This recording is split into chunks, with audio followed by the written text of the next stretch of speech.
ರಾಜ್ಯಸಭಾ ಚುನಾವಣೆ ಚುರುಕು ಪಡಿತಾ ಇರುವಂತಹ ಸಂದರ್ಭದಲ್ಲಿ ಶಾಸಕರುಗಳ ಪ್ರತಿಕ್ರಿಯೆ ಬರ್ತಾ ಇದೆ. ನಮಗೆ ಪಕ್ಷೇತರ ಶಾಸಕರ ಬೆಂಬಲ ಇದೆ ಅಂತ ವಿಧಾನಸೌಧದಲ್ಲಿ ಸಚಿವ ಜಮೀರ್ ಅಹಮದ್ ಹೇಳಿಕೆ ಕೊಟ್ಟಿದ್ದಾರೆ.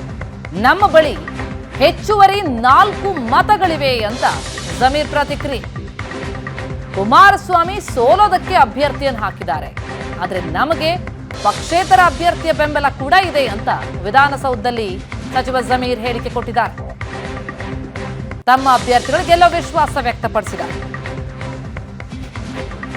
ಸಚಿವರಾದಂಥ ಜಮೀರ್ ಅಹಮದ್ ಅವರಿದ್ದಾರೆ. ಸರ್, ಈಗ ನಿಮ್ಮ ಬಳಿ 134 + 4 ಓಟು ನಿಮಗೆ ಬೀಳಿದೆ. ಕಾನ್ಫಿಡೆಂಟ್ ಇದೆ ಅಲ್ಲ ಸರ್ 3 ಗೆಲ್ತಾರೆ ಅಂತ? ಬಸ್ಸು ಒಬ್ಬೊಬ್ಬ ಕ್ಯಾಂಡಿಡೇಟ್ಗೆ 45 ಹಾಕ್ಕೊಂಡ್ರು 135 ಆಗ್ತದೆ.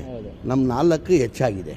4 ಜನಾರ್ದನ್ ರೆಡ್ಡಿ ಅವರು, ಲತಾ ಅವರು, ದರ್ಶನ್ ಪುಟ್ಟನೆ ಅವರು, ಪುಟ್ಟಸ್ವಾಮಿ ಗೌಡರು, 4 ಎಕ್ಸಸ್ ಇದೆ. ನಮಗೆ ಎಲ್ಲಕ್ಕೆ ನಮಗೇನು ಸಮಸ್ಯೆ ಇಲ್ಲ. ಆತ್ಮವಿಶ್ವಾಸ ಅಂತ ಕಾಯ್ತಾ ಇದ್ದಾರೆ. ಪ್ರತಿ ಸಲ ಅವರು ಏನಾಗಿದೆ, ಇದು 3ನೇ ಬಾರಿ ಅವ್ರು ಆಗ್ತಾರೆ. 3ನೇ ಬಾರಿ ಸೋಲನ ಅನುಭವಿಸ್ತಾ ಇರೋದು. ಪ್ರತಿ ಸಲ ನಾವು ಸೋಲಕ್ಕೆ ಕ್ಯಾಂಡಿಡೇಟ್ ಹಾಕೋದು. ಅವರು ಸೋಲಕ್ಕೆ ಮಾಡ್ತಾರೋ ಬೇರೆ ಥರಕ್ಕೆ ಮಾಡ್ತಾರೋ ಗೊತ್ತಿಲ್ಲ. ಅವ್ರು ಕುಮಾರಸ್ವಾಮಿ ಅವ್ರನ್ನ ಕೇಳಬೇಕು. ಗೊತ್ತಿದ್ದು ನಾವು ಗೆಲ್ಲಕ್ಕಾಗಲ್ಲ ಅಂತ ಸೋಲ್ತೀವಿ ಅಂತನೂ ಕ್ಯಾಂಡಿಡೇಟ್ ಹಾಕೋದು ಎಸ್ಪಟ್ಟಿಗೆ ಸರಿ ಅಂತ. ನಿಮ್ಮ ಪಕ್ಷದ 42 MLAಗಳನ್ನ ಸಂಪರ್ಕ ಮಾಡಿದ್ರಂತೆ, ಅದರಲ್ಲಿ ಇನ್ಕ್ಲೂಡಿಂಗ್ ಶಾಮನೂರು ಶಿವಶಂಕರಪ್ಪನ ಅಂತ ಹಿರಿಯರನ್ನ ಸಂಪರ್ಕ ಮಾಡಿದ್ದಾರೆ. 92 ಅಂತ 42 ಅಂತ ಹೇಳಿದ್ರೆ 100 ಅಂತ ಹೇಳಿಲ್ಲಲ್ಲ. ಅವ್ರು 100 ಹೇಳಕ್ಕೆ ಆಶ್ಚರ್ಯ ಪಡಲ್ಲ ಅವರು. ಇದಿಷ್ಟು ಜಮೀರ್ ಅವ್ರ ಮಾತು. ಕ್ಯಾಮರಾಮನ್ ರವಿ ಜೊತೆಗೆ ಮಾರುತೇಶ್ ಹುಣಸನಹಳ್ಳಿ, ಏಷ್ಯಾನೆಟ್ ಸುವರ್ಣ ನ್ಯೂಸ್.